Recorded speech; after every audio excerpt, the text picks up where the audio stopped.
This is the Lone Creator YouTube. We hope this video helps. You start by opening PowerPoint and picking a slide size. 16:9 is standard for screens. Save right away to avoid losing work. Choose PPTX and a clear file name. Then edit the slide master so fonts, colors, and logo apply everywhere. This saves time later. Once done, add a title slide and one content slide. Make sure to use placeholders so content aligns. These quick steps get your file organized, and they prevent repetitive formatting work as you build. You now populate slides using placeholders so copy-paste keeps formatting consistent. Insert images and videos via Insert Media, then use Compress and Format to reduce file size without losing clarity.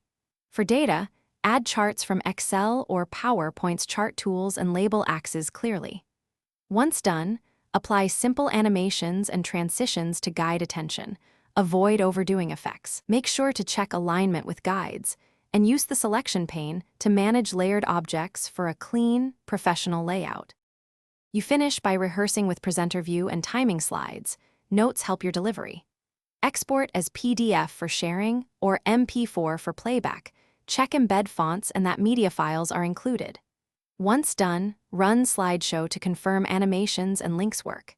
If something breaks, relink missing media from the informational bar, replace unsupported fonts with system fonts, and compress embedded videos to shrink the file. This final pass ensures your presentation plays reliably on other systems. If not, retry embedding or export again.